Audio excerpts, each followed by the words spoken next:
I just didn't know the depth and seriousness of playing a groove and playing time. And I thought, oh, drums are, and not that drums aren't about personal creative expression, but the mindset I was at that was that the drums were a place for personal creative artistry. And groove was was somewhere beneath that. So after one or two gigs, all of my dad's musicians sat me down and they said, you have to do two things. You have to check out Al Jackson Jr. and all the Stax music, and you are not allowed to play a fill for the next 6 months. So 1 and 3 on the bass drum and 2 and 4 on the snare. And it changed everything. It really humbled me. And yeah, and that's what really enabled me to actually start making a living as a musician was learning that. It was the first time I really learned, like I would hear in college, I guess, like, oh, the purpose of the drums is to keep time and manage the dynamics of the band and delineate the form. But I was kind of like, yeah. I want to learn these Elvin Jones licks and I want to study Paul Motion and, I won't have to do that. And then when I found out I couldn't do that, it really, changed my priorities and then I could actually start working. So these club day bands didn't like your harmonic approach to the No, the harmonic approach to drum set is not great for the Rubenstein's wedding, and they just want they're spending $100,000 on their daughter's wedding and they just want people to dance. Yeah, they're not really interested in how much Paul Motion I've checked out. Thank you for joining the Broadway Drumming 101 podcast with your host, Clayton Craddock.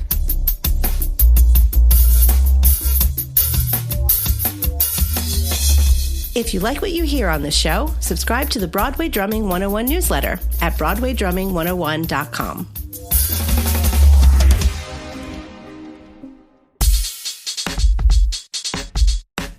To continue producing the high-quality podcast you're listening to, publishing engaging newsletter content, and posting YouTube videos, we would appreciate any financial contributions you can make.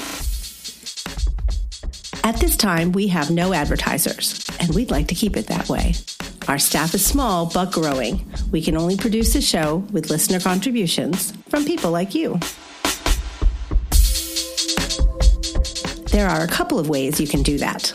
You can sign up to be a monthly or annual subscriber at broadwaydrumming101.com. You can also contribute any amount you wish through PayPal at paypal.me/BroadwayDrumming101 or through Venmo at BroadwayDrumming101. Or help keep us caffeinated by buying us a cup of coffee or a week's worth at buymeacoffee.com/BD101.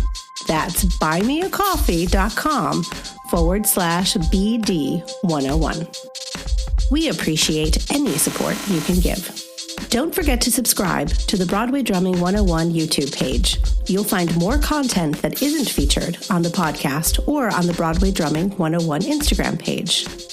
Make sure when you subscribe to the YouTube page, you click on the button to be notified when a new video is published. Be sure to visit our new shop at merchandise.broadwaydrumming101.com. Thanks again for listening to the Broadway Drumming 101 podcast.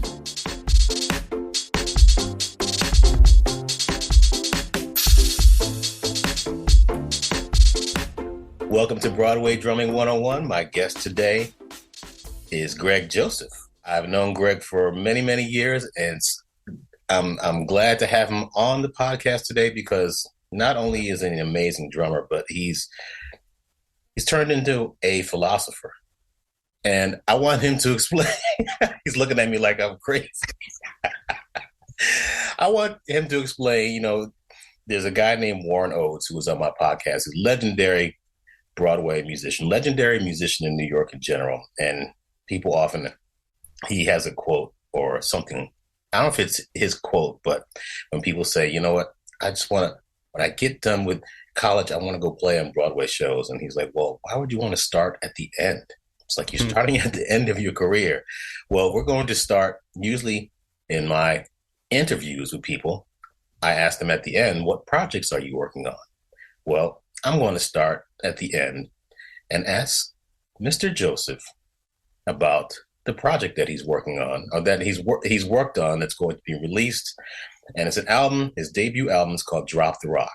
First of all, welcome to the Broadway Drumming 101 podcast. Thanks, Clayton. Really happy to be here, man. Sorry for the long-winded intro, but tell me about your album, Drop the Rock, and what does it mean to drop the rock? So this is a project I wanted to do for a really long time.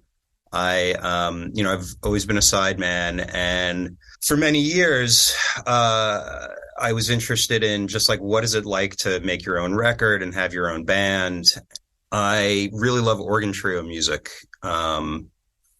It's one of my favorite kinds of music to play, for many reasons. The whole thing with Drop the Rock is it's this metaphor I heard someone explain to me once, which is that we all have these things we hold on to in our lives that don't work for us. It could be, anything from fears or, eating too many sweets or smoking cigarettes or drinking or whatever it is, something that we know is not good for us, but we keep doing it even though we know it's not good for us. So the metaphor with Drop the Rock is that these things that we hold on to, it's a big rock. And our situation is that we're drowning in water and there's people around us who can help us, like on the shore. And we say, help, help. And they say, drop the rock. And we, instead of dropping the rock, we say, no, help, help, help. And they say, drop the rock. And we just keep holding on to the rock, even though we're drowning. And when I heard that, I just really related to it in just my own life.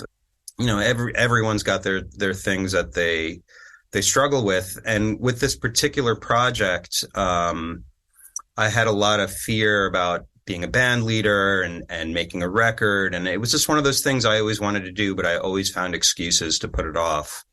I'll do it later. I'll get to it. And, just my own process of moving towards making the record. And then there were so many things that got in the way. The pandemic got in the way, and then we were going to do it again. And then there was like another surge of COVID cases. So it got delayed again. And for me, like putting myself out there in front of the band was really vulnerable. It was really like a big risk for me because I'm very comfortable being, I'm sure a lot of drummers relate to this. Like I'm very comfortable being at the back of the bandstand, being 1,000% responsible for everything going well, but not being the face of it. And this, I was just really afraid of how it was going to go and can I do this? And so one of the songs on the album I named Drop the Rock, and I was like, oh, that'd actually be I'm just going to call the whole album that. How did you get over your fear of being a band leader? What was the thing that made you, actually drop the rock and say, I'm going for it? Yeah, I joked actually I made a EPK because that's what you do. And I joked in it that, it only took 20 years of therapy. So, it's just a lot of personal, I went to therapy and talked about this and a lot of other things. And, I started meditating. I started exercising. I don't know if it was any like one specific thing I can point to.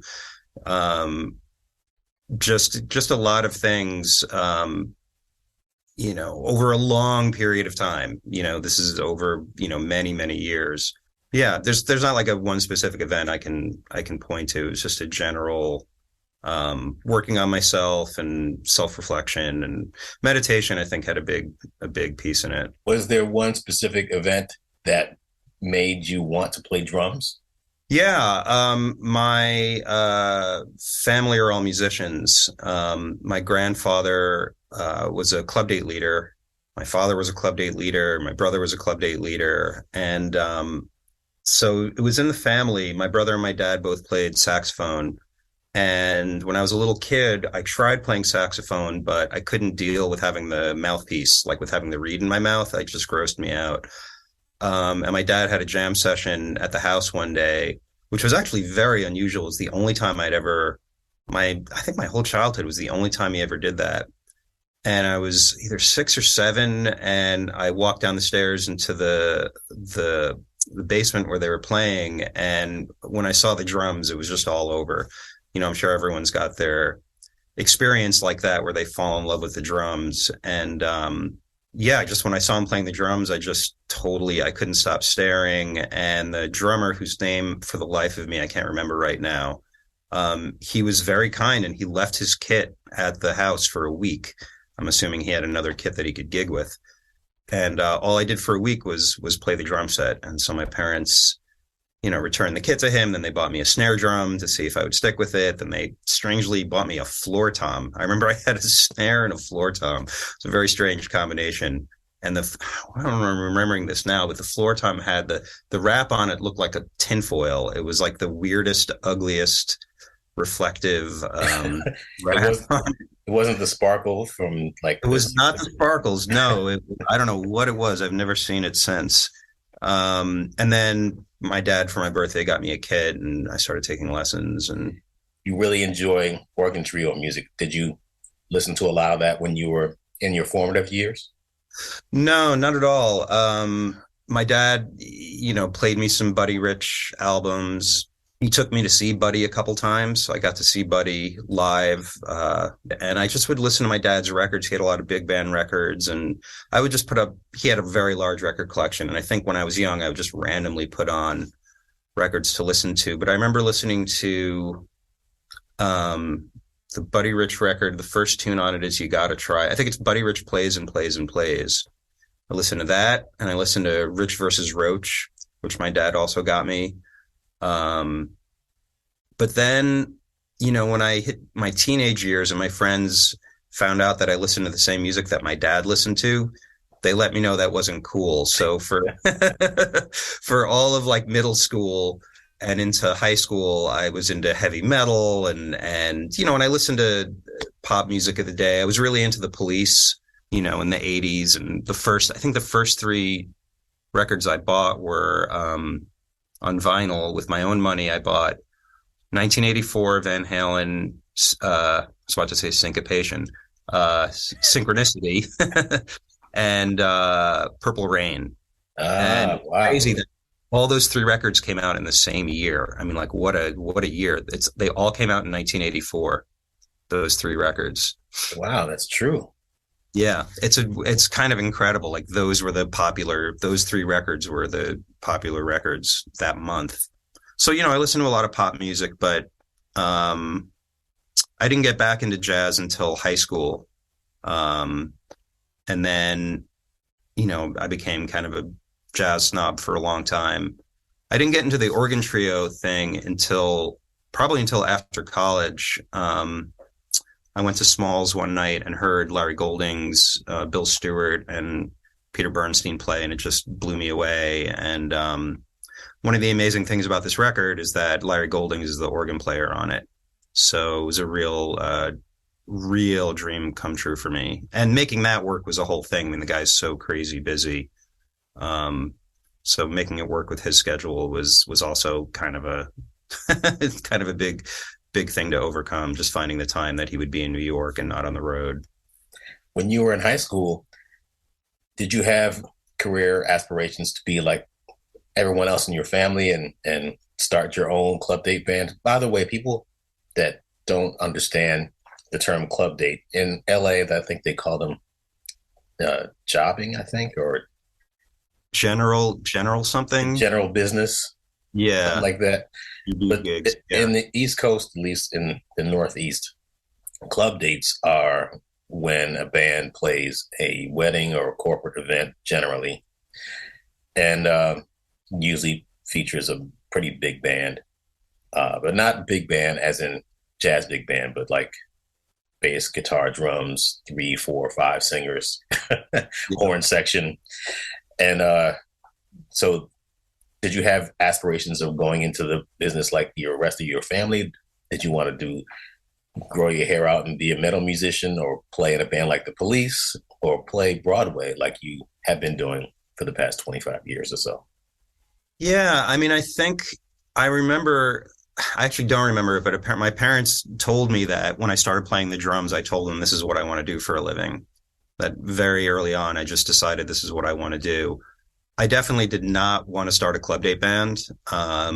Definitely not. My parents were very successful with it, especially in the 80s. Everyone was having parties all the time. Um, there was just a lot more live music in the 80s, and, they made very good money doing it. So I saw that you could make money doing it. And,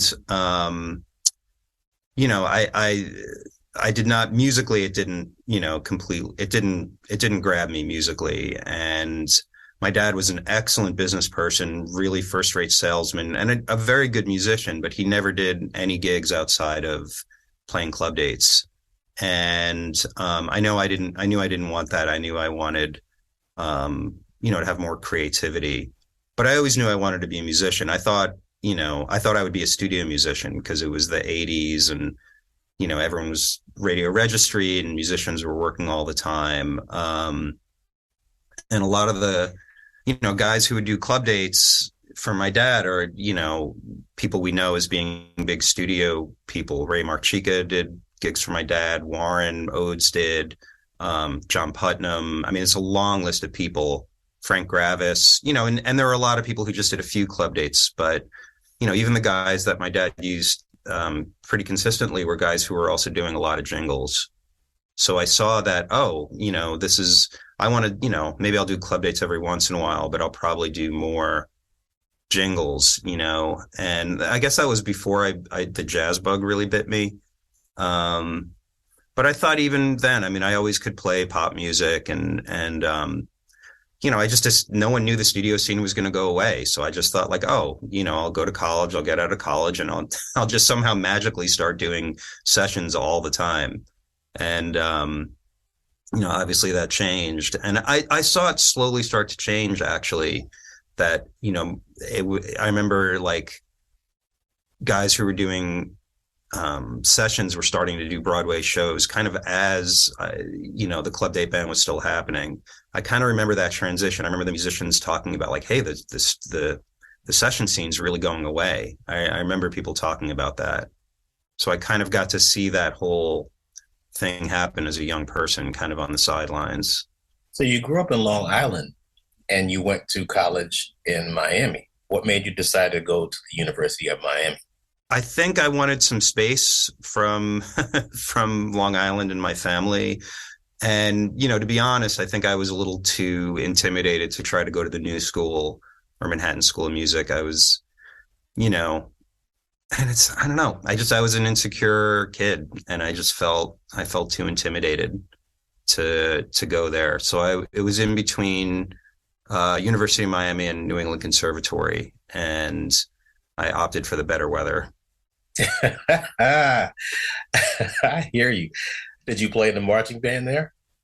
No, it was an interesting thing at UM. There was a real division between the jazz school and the marching band. Like the jazz school was really kind of its own thing, and the marching band was a totally separate thing. And I think that the jazz school was a little snobby about the marching band. Like, oh, we're the jazz guys. We don't walk around in circles and and play, outside in the heat. Play outside. Yeah, exactly. I played marching band in high school. I did marching band, but not in college. Okay. You graduated from the University of Miami and you moved back to the New York City area? Yep, I moved back to Brooklyn and I'd started playing club dates for my folks, I guess in college were when I really started I used to like schlep gear for them and set up the gear and sit in on a few tunes. But I guess some point in college, I started actually playing gigs. And yeah, I moved back to New York. I had some great experiences at Miami. I got to play with Ira Sullivan, which was really great. I got to play with Red Rodney once. And I moved back to New York. And at that point, I was really into some pretty out there jazz. I was going to, me and my friends were going to change the world through playing free jazz somehow. That was going to change the world. But at the same time, my dad, his regular drummer had left to do other things. And so I started playing club dates with him and playing jazz gigs on the side. And it was a real education for me playing in my dad's club date band, because it became clear pretty quickly that I had no idea what I was doing in playing a club date or in playing, in playing music for people to dance to. And Why do you say that? because I just didn't know the depth and seriousness of playing a groove and playing time. And I thought, drums are, and not that drums aren't about personal creative expression, but the mindset I was at that was that the drums were a place for personal creative artistry. And groove was somewhere beneath that. So after one or two gigs, my dad's musicians sat me down and they said, you have to do two things. You have to check out Al Jackson Jr. and all the Stax music, and you are not allowed to play a fill for the next 6 months. So these were really heavy musicians, man. Frank Gravis was playing bass, and John Putnam was on guitar sometimes, and Danny Weiss was on keyboards, and it was all really great musicians. And I did not play a fill. I don't know if it was 6 months, but I did not play a fill for at least, I don't know, 20 gigs. I just learned about playing 1 and 3 on the bass drum and 2 and 4 on the snare. And it changed everything. It really humbled me. And and that's what really enabled me to actually start making a living as a musician was learning that. It was the first time I really learned, I would hear in college, I guess, the purpose of the drums is to keep time and manage the dynamics of the band and delineate the form. But I was kind of like, yeah. I want to learn these Elvin Jones licks, and I want to study Paul Motion, and, I won't have to do that. And then when I found out I couldn't do that, it really, changed my priorities, and then I could actually start working. So these club day bands didn't like your harmonic approach to the No, the harmonic approach to drum set is not great for the Rubenstein's wedding, and they just want they're spending $100,000 on their daughter's wedding, and they just want people to dance. Yeah, they're not really interested in how much Paul Motion I've checked out. I want to say, I was also, when I was young, like everyone else in the 80s, I was into Steve Gadd, I was into Dave Weckl. And, so I had a background in listening to music that swung and groove, and, definitely listening to a lot of big band music growing up. And I always loved, and when it comes right down to it, the thing I really love is music, is the first thing I notice is how the music feels. That's what excites me more than anything. And, particularly as a drummer, I get really excited when a drummer has a great feel and great time like that. That's the thing that I really, that it has always excited me. I mean, I love seeing someone with a lot of chops. I mean, that's always exciting too. But the thing that I really, if I'm going to go out and hear music and there's a Steve Gadd or a Steve Jordan playing, or, someone who's just got a, tremendous pocket, that's who I'm going to want to go see. What was your introduction to musical theater when you got back to New York?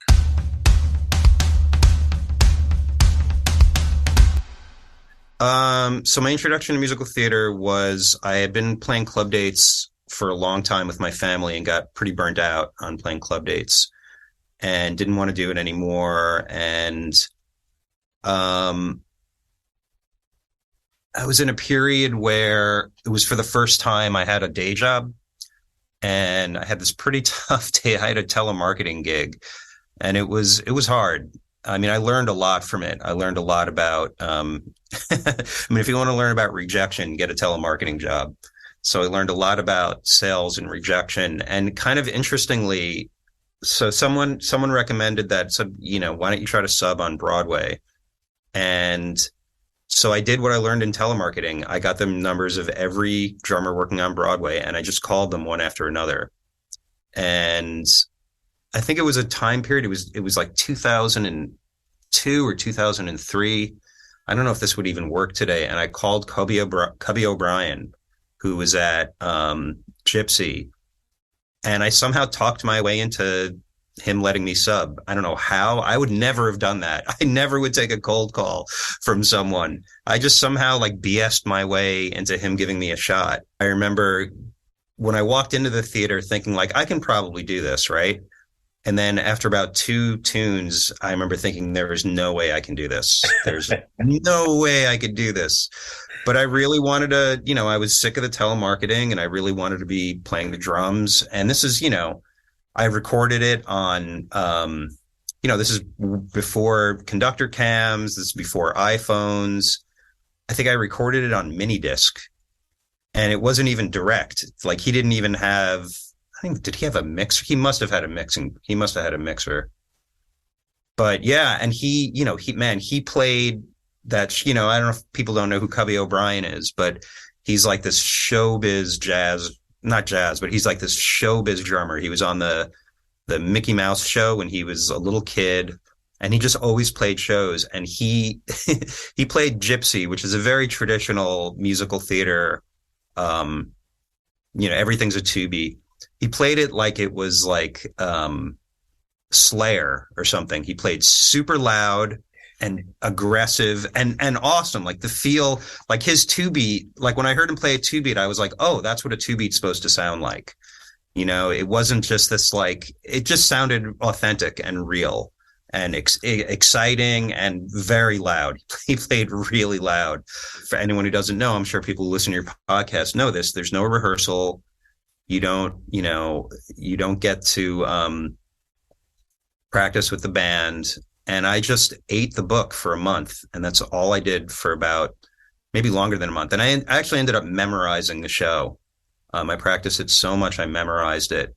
Yeah, I just recommend to any drummer to try to sub on a Broadway show, because it is the hardest thing I can imagine doing professionally. That first show, I'm sure, all the other my Broadway compatriots who are listening to this have had this experience of just the sheer terror of subbing on a show first time. And, I remember when I told my wife, anytime I tell someone who's not in the business that there's no rehearsal, they literally don't believe me. They literally say, how is that possible? What do you mean the first time you play the show is with the audience there? That's how it is. They don't want to pay for rehearsals. But that's impossible. What do you mean? What if you screw it up? Well, you screw it up and you don't go back. And I remember, I still remember the feeling in my body, the level of anxiety and fear in my body the day of the show. And I remember, when it was, all right, places, and we go inside the pit. I remember the conductor got up there, and I had the thought, this can't happen. There's going to be a fire, or the conductor's going to have a heart attack. Something is going to prevent this from happening, because there is no way this can happen right now. I just, and it went really well, it went really well. And man, what a great feeling afterwards of like having survived, subbing the show. And it's one of those experiences that's like, man, if I could do this, there's probably a lot of, I can't do anything, but there are probably many things I could do that I don't think I can do. But it's so interesting to hear you talk about Cubby O'Brien. I was like thinking to myself, Cubby O'Brien is like the Dave Lombardo of Broadway. Or is Dave Lombardo the Cubby O'Brien of metal? I mean, you could go in the podcast that I interviewed Sean McDaniel on the title, I said that Sean McDaniel is the Vinnie Colaiuta of Broadway. Oh, interesting. And he is like one of the most versatile players you'll ever meet, and one of the nicest guys too. So, I got to think of somebody who to compare you to. Greg Joseph, who's the guy that played on Interstellar Space? Rashid Ali. Rashid Ali. Yeah. That would explain a lot. If I'm the Rashid Ali of Broadway, that would explain a lot. Even now, you knew who I'm talking about, so that's kind of interesting. I did. I know. It's funny we're talking. I mean, I haven't been into that music for a long time, but it was a big formative thing for me. Just like going through, like really being into that and thinking that's what I wanted to do, and then discovering, that I actually, I'm more, Jimmy Cobb and Elvin and I strive for Roger Hawkins and Al Jackson versus Rashid Ali, Wow. Do you still listen to a lot of that stuff? which stuff, The far out jazz, the stuff no, that's not really, not really, wow. not too much. Yeah, no, I don't. I listen to a lot of old jazz records and a lot of soul music and big band music and not a lot of rock. I don't listen to a lot of rock and roll. A lot of a lot of great dead people. So you completed your assignment of subbing for Cubby at Gypsy, and that process of completing it, and then afterwards, there's a something that happens on Broadway shows as a sub for anyone really. The music director will come back and want to talk to you, like you go to the principal's office, like, oh my God, what did I do? What did I do? You don't have to necessarily go into his or her office, but they will give you these things called notes. Did you get a lot of notes after your first time subbing? I definitely did not get as many notes as I would get on other shows that I subbed on. That I remember. There were notes. The biggest note I got in that show was that there was this crazy thing in the show where you had to run. You had like a minute and a half to do this. You had to run from the pit to upstairs to up to the stage. And there was like a stripper number, and they wanted the drums on stage for that because it took place in a club. And so you had to run upstairs and play on the kit upstairs for half a number. And no one told me, because it wasn't even in the music. You just went up and played like a, stripper hi-hat kind of thing. And no one told me that you had to play really quiet. And so I just went for it and played way too loud. I remember getting a big note about that. But there was no click, and I managed to follow the conductor pretty well. I don't remember getting a lot of notes on that. I mean, there are other shows where I've gotten, we've all gotten these like emails of like, 7-page emails with meticulous, notes about the third 16th note of the fourth measure, and then it's the opposite note of what they gave you last time. And, we've all been there. But this show, I think they were, I don't remember getting a ton of notes. And I was in quite a bit. I mean, the show didn't run that much longer. It just ran like another 5 months. But Cubby got me in there quite a bit.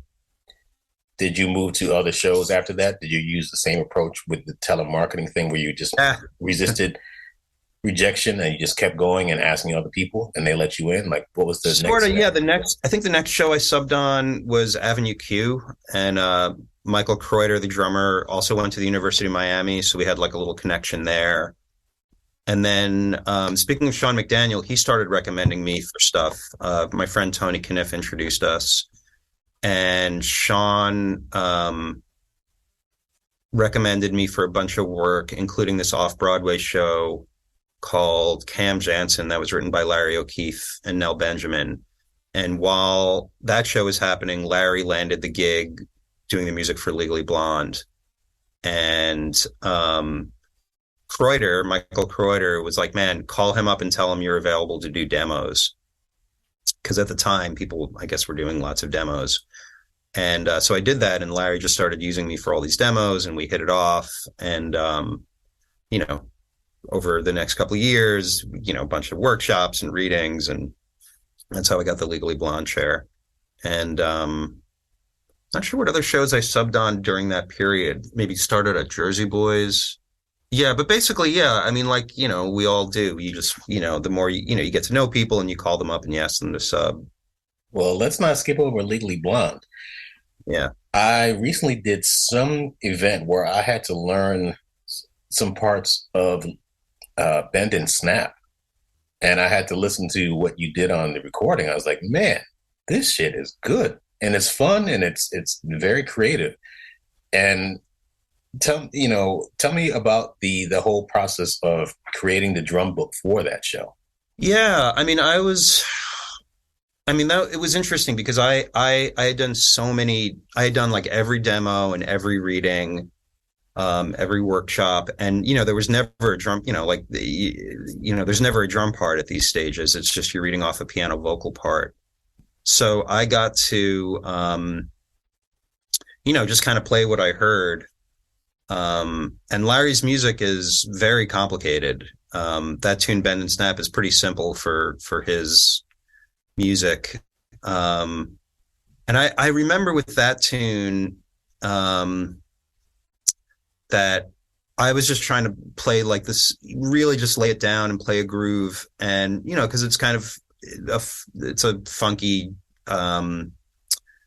R&B-ish, theater R&B, R&B via musical theater, kind of tune. And I remember there was a lot of discussion around that tune because they hired an orchestrator, and the orchestrator's idea for the groove was very different from what I was doing. So it was this negotiation of, it was kind of like when he was around, I would play what he wrote. And when he left, I would play more what I wanted to hear. And I think there was a lot of negotiation. They wanted a lot more of the kind of Sex Machine fatback. They wanted more of like, and there was like one part of the tune that they wanted it where I felt like it just really didn't work. And I remember there was like a lot of negotiation around that. But that tune was fun. That was probably the most fun tune of the night because it was basically just playing a groove for the tune. There was no, musical theater, weird changes in tempo and, that was a fun tune. So when you are in the creative process of the show, how much are you putting in of your own creative spirit as opposed to listening to what the songwriter wants? Like, how do you balance those two? I think it probably depends on the songwriter and the relationship. For the most part, I heard Christy Norder, who's a great reed player and contractor, say the answer to everything is yes and thank you. So that's the answer to everything working in Broadway. So whatever they say, you say yes, thank you. For the most part, I try to do what people ask me to do. I mean, that's the job. I'm there to make them happy. They're paying me, and I'm, when I'm at my best, I'm just there to be of service. And, that can be a tough thing. I feel like particularly as a drummer and particularly as Broadway moves more towards pop music and music that grooves is, there are creative decisions that, a drummer, any rhythm section player who has dedicated their life to making music groove, there can be a dissonance between that and the Broadway aesthetic, where there's dancing and they might feel like the tempo needs to move. And that can be a tricky thing, or working in situations where, like, I might be the only person in the rhythm section who ever played in a blues band or ever play, and we're playing a blues number. I'm the only person who's actually played a funk gig, when we're playing a funk tune. And there are decisions that work for, there are musical decisions that work for Broadway that would not work if you were at a club and you just want everyone to dance and feel good. Sometimes they line up. I mean, particularly obviously in like jukebox musicals, if you're playing like, Four Tops, or you're playing Jersey Boys and you're playing, you're just playing the pop tunes, that's one thing. But when you're playing someone's original music, there can be that dissonance where, my instinct is like, well, this tune needs to be slower, and I just need to play the same thing. I need to play 1 and 3 on the bass drum and 2 and 4 on the snare drum and make it feel great. And that might not be the Broadway way of doing things. And so I think part of being of service on these gigs is being like, okay, I'm going to do what they want, even though to my ears, it doesn't sound like the best musical choice, but it actually is the best musical choice because I guess it's something I had to learn, is that there are musical choices that make sense in a Broadway show that don't make sense anywhere else in the universe. But in this, universe of Broadway, it makes sense that this song suddenly out of nowhere has to speed up, like that wouldn't make sense if you were in a club or on in a dance gig or, on a record, but it makes sense to the plot of the show and the movement of the show and the dancing. You mentioned a couple of phrases there, being of service and playing the same thing. When you get your own show, you have to play the same thing pretty much the same way every night. What did you do to keep yourself sane? And how do you maintain a sense of being fresh and coming to the gig saying, you know what, I'm going to do this at this level every single night?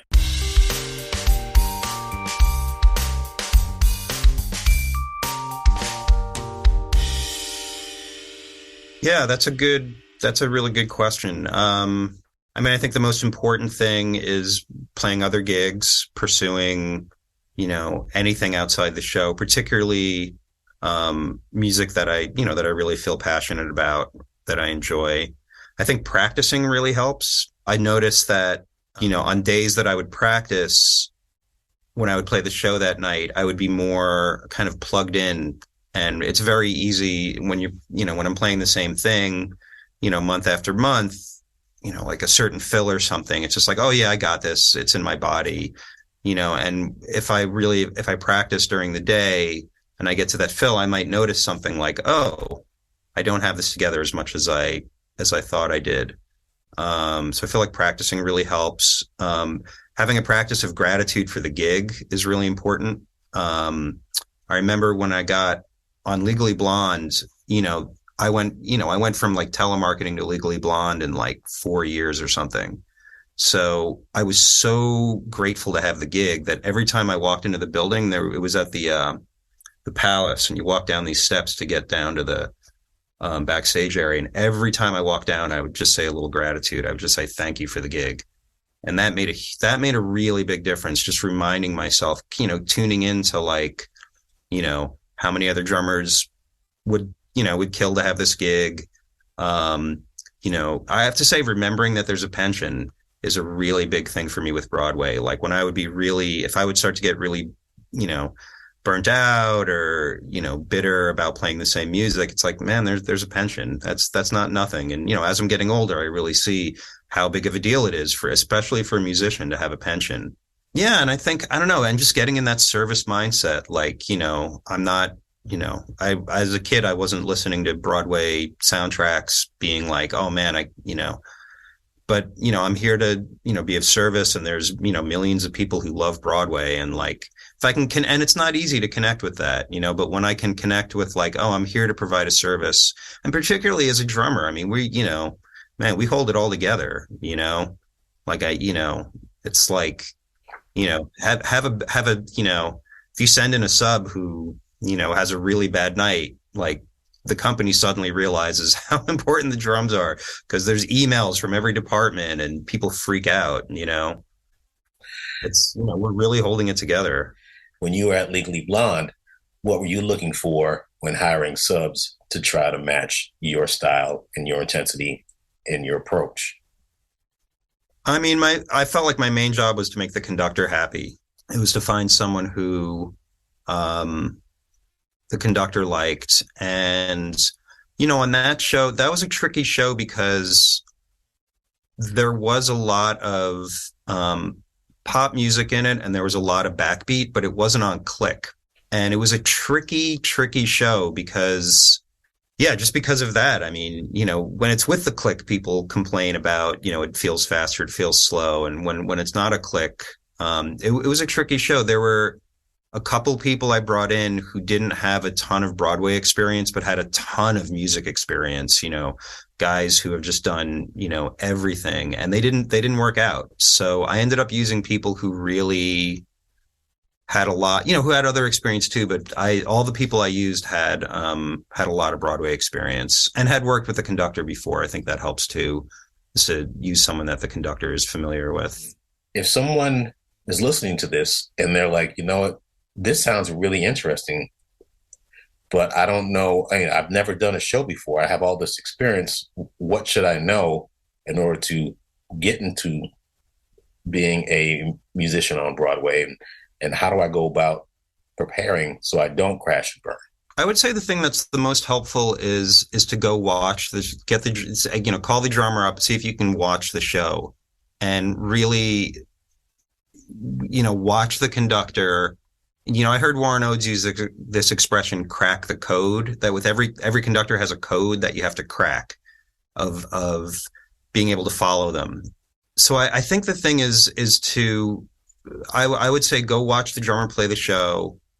Because just listening to it is not enough. I think you really have to be there, and you have to watch the conductor and see how the drummer interprets the conductor's beat. I mean, unless the show is 100% on click, then it's not as much of an issue. But I think that the difficult thing, the thing, the place I've had the most trouble has been following conductors. Like that I think is the hardest part. The learning the parts and everything. I mean, all the parts are hard but it's really, when I've done shows that are all on click, like Jersey Boys had very little that was not on click. And I mean, the show is every show is hard. There's no such thing as an easy show. But I didn't stress about it as much because I knew at least once the click was going, I might have to worry about the dynamics and the part and everything. But at least I know where the time is, at least I know, like, this is where the time is, where, if it's a conductor, some conductors are more clear than others, but even the real clear ones, like, I can get in my head and like, well, am I on top? I feel like I'm on top. The way I had caffeine this morning, but it's a matinee, but it's this. And like, he seems like he wants me to go faster, but maybe he doesn't. Maybe he has indigestion. Like, there's so much open for interpretation that I can really get into my head, and I'm nervous. I have to, I think that's the hardest thing is following the conductor. And, the feedback I've gotten when conductors are really happy, they're not happy. Then, they don't say like, man, your feel on the ride cymbal is awesome. They don't say like, man, I can really tell that, like, you've really checked out, Jimmy Cobb. They say like, you were with me the whole time. That's when conductors are really happy. I've gotten that they're happy, and the feel, I have to say too, like, I have gotten feedback like, man, it feels really good, but the main thing is following the conductor. And I think that's the unique thing with Broadway. And that takes in all the other stuff too, that I was talking about before, about things that work musically in Broadway that don't work, that wouldn't work on other gigs. That's all related to following the conductor. Yeah. I heard someone once say it was about a specific conductor, but it applies to a lot, which is, watch the conductor, but don't follow him. Explain. Well, yeah, I mean, how can I say this in a in the most generous way? Diplomatic way. The most diplomatic way. Wow, man, hope my diplomacy chops are up. Gotta go shed those. So watch the conductor, but don't follow them. Yeah, I guess it's, conductors. Okay, this is how I'll say it. Conductors have a lot going on, right? So they're the one that stage management and the producers, if there's a problem musically or timing or anything, they're the one that they're going to catch the most hell. They're not hired by the union. They're hired by producers. So they have an unbelievable amount of responsibility. If the singers are out of tune, it's on them. If the singers don't know their parts, it's on them. If the singers screw, the entrances are bad, it's on them. They're responsible for so much. And so a lot of the times they're cueing people on stage constantly. And maybe they're playing piano at the same time, and they're cueing things in the orchestra, and they might be cueing things that start lighting or move sets. And so they have a lot going on. And I think not every conductor can do all of that and indicate a perfect in-time quarter note. So a lot of times there are shows I've played where if I took what the conductor was doing literally, the show would crash. Like if he was hitting instead of conducting, if he was tapping like a patch that created a metronome, it would it wouldn't be perfect. A lot of conductors, they might want the music to move faster, and so you have to watch for, or I have to watch for, the music needs to move faster, but I don't literally take what he's conducting as the downbeat. I have to take like a bigger picture. I guess it's more of a bigger picture thing. Like watch. That's probably I could have said all that and then just said this much quicker. Like look for the bigger picture of the tempo rather than this is exactly where the quarter note is. And there are some conductors who are like unbelievable, who like, and they seem to do it with their body, like just the way they move their body, exactly where the quarter note is going to be. But, other times they're like, their left hand is on the keyboard, the right hand is pointing to the actors, and like, they've got a lot going on. I just want to say the best conductor I ever saw in my life was in the Aretha Franklin movie, Amazing Grace. The guy who conducts the choir. I don't know if you've ever seen it. It's an incredible movie. It's Bernard Purdy's on drums and, Cornell Dupree and Richard T. It's ridiculous. And so she's singing with this gospel choir, and the guy who conducts the gospel choir conducts them with his body rather than his hands. And it's incredible. It's the most incredible conducting I've ever seen. You just absolutely know where the beat is. I think that was James Cleveland. Yeah. Yeah. Yeah. It's James Cleveland. He's the best conductor I've ever seen. Fascinating.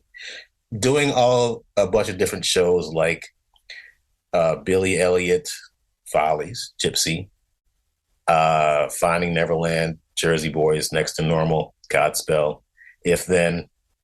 What was the most difficult show out of all those, or anything else that you've done? What was the most difficult show that you did? I think Next to Normal was the hardest show. And the thing that was really particularly hard about that was it's just this simple thing, but the switching, going from sticks to playing glockenspiel. There were some changes where you had to put the sticks down so quickly and grab the glockenspiel mallet so quickly. And it was just, glockenspiel is the most unforgiving instrument in the universe. You hit a wrong note on the glock, it cuts through everything. Like there could be like metal guitars going, there's something about, the sonic sound of the instrument. I was so stressed about that, and I would just play a lot of clams on the glock. It was terrible.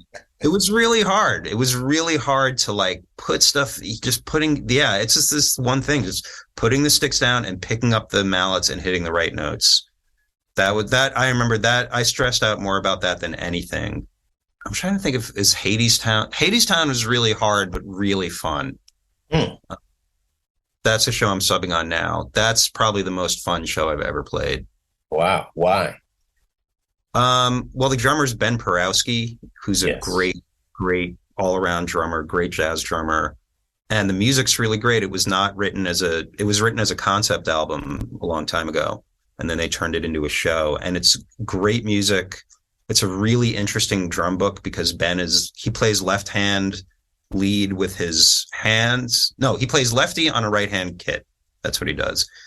So he plays like open-handed on a right-handed kit, but there's all this stuff you have to do with the left hand. There's a surdo and a pandero, and there's really crazy, lot of crazy stuff to play. And the music is fun. It's very loose over there. They just want everything to feel good. I mean, you still get notes because it's still a show. You're on stage. There's a lot of improvising. I mean, more or less, there's like, I mean, Ben doesn't play the same show once. He plays he plays the stuff he has to play, but his fills are different every single night. There's actually a drum solo in the show. There's an improvised drum solo. It's a really interesting show, and it's a great show. The music's great. It's a great story. It's really well done. That's another thing that I kind of want to talk to you about is your experience at being a drummer at Radio City Christmas Spectacular. How different is playing that show as opposed to playing and subbing on Broadway? It's kind of similar to playing a show. It's nonstop music. I think it's like 90 minutes of music. I did it for about 5 years. I haven't done it in a long time. but I remember there were like 3 points where you could take a drink of water. I remember like really specifically, there were just like a handful of, there's like one kind of long little break you get, I think when they're playing the Nutcracker. But besides that, there are just a handful of places you can drink water. It's on V drums, which is challenging always. And everything's on click. The entire show is clicked. That part made it easy. The hard thing about that show is it's grueling. Especially it's rare that you do one show a day when you're subbing. You usually end up doing 3 to 4. And it's exhausting. I once did 5, and the fourth show was really hard, and the fifth show was like an acid trip. Like I was in some other alternate, I was in like an alternate universe. That show, in a way, it's easy because it's all on click, and there's not a lot of conducting to really follow. It's just grueling. That's the hard thing about that show. It's just the volume of not dynamic volume, just the quantity of shows you do. You've done some off-Broadway shows, Disaster, The Visitor, and a show called Heathers. I've heard of Heathers before. What was your experience working on that particular show and other off-Broadway shows as opposed to Broadway shows? I mean, it's all the same with just less money, but everything else is the same. Actually, one funny thing Gary Seligson said to me when I first started getting into Broadway, he said, "Did you play shows in high school? Did you play like the high school production of whatever?" And I said, "Yeah." He's like, "This is that plus $10 million. That like everything else is the same. All the personalities are the same, and all the drama is the same." Struck me as funny and true at times. With much better musicianship. Heathers was great. Heathers' music is really good. It's also Larry O'Keefe, who wrote Legally Blonde. I wish that show would have ran longer. It was a really good show. It's very dark. It's from the movie, the movie from the 80s with Winona Ryder and Christian Slater. Very, very dark. Probably too dark to have made it to Broadway, but really good music. Really, that's probably my favorite score of Larry's. I had some really great subs. I didn't have like a lot of time to get the book together, and my book wasn't as accurate as it needed to be, as it should have been. And I really appreciate the subs I had on that. They really crushed it.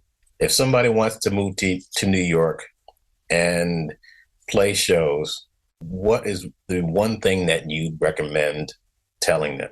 Well, the first thing I would say is like, I think every musician should move to New York for at least a year. I think it would just be a really good life experience. Everything will be easier after being in New York for a year. Like, you move somewhere else and I guarantee it'll be easier to live there. It'll be easier to make a living than it will be in New York. I mean, it's someone who wants to play shows, who's like, I'm going to move to New York and I want to play on shows. I mean, I guess I would ask them, like, do you love playing Broadway? That's the first thing I would ask them. Is like, is this what you really love doing? And if they say yes, and they're a good drummer, I say, you're going to conquer the world then.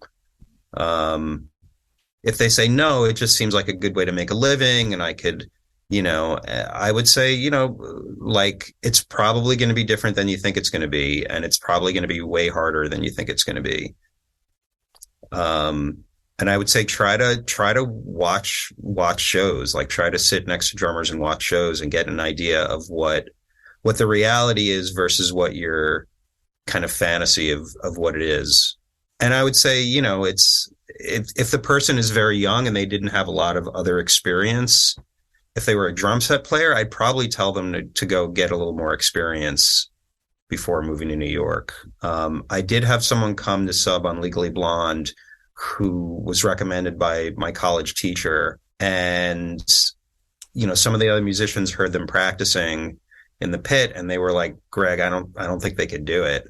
And so I had them play some stuff for me. And it was really good that they told me, that they weren't ready. And they weren't ready, both in the sense that they didn't know the music, and just their time wasn't, I mean, everything I said about how time can be, time is its own little weird dimension on Broadway. I feel like, you still got to have great time. Like that time has to be your religion. to play time that's weird. You know, like you have to have a foundation of having a really great time, knowing how to play with a click, knowing how to play without a click. Like, and I don't, you know, I mean, maybe some people are just born with that, but for me, you know, I've really had to, you know, the best thing that I found for, you know, besides playing with a metronome is playing with other musicians that have great time.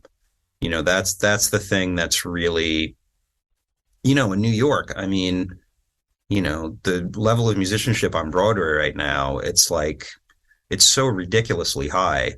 And man, if your time isn't strong, especially as a drummer, you'll get eaten alive. I mean, just forget about it. Like, you know, the level is just, you know, I mean, now, and like guys like Cliff Almond have shows, and Ben Porowski, and, you know, Purdy did Hair. I mean, like, you know, Buddy Williams. I mean, yeah, I mean, it's ridiculous, you know. So, you know, if guys are used to hearing those guys, you know, you really got to, you know, you really got to bring it. If somebody doesn't have a lot of experience either playing, you know, shows, but they come here, how do you go about getting experience in order to elevate your level to get to the place where you are? Great question. I would just say, just take any gigs you can. It's this weird correlation between if I'm not working a lot, if I go out to hear music, that's when the phone starts ringing. Like if I'm not already working, there seems to be some kind of weird correlation between like how much I'm putting myself out there, specifically by going out and checking out music and talking to people. And it's not usually even a one-to-one. It's not like, oh, I go to a club and I see, you know, this bass player I know, and the next day he calls me and says, hey, great to see you last night. Do you want to do a gig tomorrow? And that happens sometimes, but it's sometimes it's some weird kind of polish over here and it shines over there thing, where like if I just kind of put out into the universe, like, hey, I'm part of this community, I'm supporting other people, I'm part of the music community. There's a Thelonious Monk quote where he says, he made all these notes for Steve Lacy, who's a soprano sax player, about kind of how to be a musician. And one of the things is don't try to get a gig, just try to be part of the scene. And so just like, you know, it is a community, you know, it's a scene and it's a community. And I think there's some energetic, weird thing that, you know, I've found, and sometimes it doesn't work, but more times than not, when I go out to hear music, like the next day, the phone will ring for some random gig. But I think, you know, I mean, maybe it's different now in this age of, you know, social media and everything, but I really think the face-to-face thing is really important. It's too easy. It's too easy to send someone an email or a post or something. You know, I think people really appreciate the face-to-face thing. Do you tend to use social media as a platform to promote yourself, to show what you're doing in your personal life, to network, or all of the above? I think I mostly use social media to avoid uncomfortable feelings that I'm having throughout the day. So I just kind of scroll through it. No, I'm just kidding. I'm not absolutely true. That's 100% true, but that's a kind of a snarky answer. You know, I don't use it that much personally, and I probably don't use it business much as I should. With the record, I've been using it a lot more. You know, I posted a video from the session, and Sunnyside is going to put it out, and they're not putting it out until July, so I'm kind of holding off on posting too much about it. I guess there's like quarters where they call them semesters of when they put out records, so that's like the next semester would be July. So I'm sure I'll be doing a lot of social media around that. I don't tend to post about the Broadway thing. You know, I don't post about like, hey, I'm subbing here tonight, or, you know, if you're doing a long running show, I don't see the point of being like, yeah, I'm at my job, you know, like I'm at my job today. And I actually, when I sub, I actually ask subs, when I have a show, I ask subs not to post that they're subbing at the show, like, because it can be weird with other subs of like, how come this guy got the call tonight? He hasn't called me in a while, or, you know, I think that's kind of bad etiquette. I'm sure I could be using I use the social media thing to see who's playing. that's what I do a lot, like to kind of see who's playing and a little bit to check out people's videos when they post their hot licks online and everything. Speaking of social media, where can people find you on the internet? I'm on Instagram. I have a YouTube. I do have a YouTube channel. I'm on Facebook, but I don't use Facebook that much. Instagram. I think Instagram is kind of the more musician friendly site. Probably Instagram and YouTube. I'm redoing my website as we speak. I'm doing the pictures and the whole redesign and everything. So I don't have a website to plug right now. Probably Instagram is the best place to find me. Greg Joseph Drums. Your album Drop the Rock is going to be released when? July 2023. So upcoming July. Is there going to be tours with that new recording? Yeah, there's going to be gigs. I'm working on trying to get a tour together for this summer. I would love to tour with Larry. He does James Taylor every summer. That's like his summer gig. So the summer might be tough for him. It's tricky because he lives in he's incredibly busy, and B, he lives in Los Angeles. So I would love to tour with him. We're trying to get a gig in New York for a CD release, trying to work that out to do it while he's here. It'd be nice to not have to, fly him out on my own dime to play a gig. But there'll definitely be gigs and working on some kind of, even if it's just like a Northeast tour or something for this summer. Are you working on any musicals at the present time? I'm subbing on Hadestown. I just did a reading for a show called Huzzah, which is about Renaissance Fair people who do the Renaissance Fair things. Very funny. Playing with this guy named Moses Petruth, super talented. He kind of plays every instrument, but his main thing these days is singing and playing organ. Do you teach lessons? I do. I've got one student right now. I teach on Zoom. I've had like a robust teaching thing in the past, but the last couple of years, not as much. I mean, the pandemic just kind of crushed it all. But I like teaching. I mean, particularly if they're, adults. Greg Joseph, dropping the rock, literally, figuratively. I know there are a lot of rocks I need to drop. I'm looking forward to hearing your complete album from Sunnyside Records. Sunnyside Records, yeah. And looking forward to seeing you on the Broadway campus at your next show, which will hopefully be happening in 2023. And it's very nice to see you again. And thank you for being a part of this podcast. And we will see each other very, very soon. Thanks again. Ladies and gentlemen, Greg Joseph. Talk to you later. Thanks, Clayton. It was really fun, man. Thanks for asking me to do this. Thank you again for joining us. If you'd like what you heard, subscribe to the podcast on Apple, Spotify, Stitcher, or wherever you get your podcasts. And please take a moment to give us a nice rating and review. Stay tuned for more.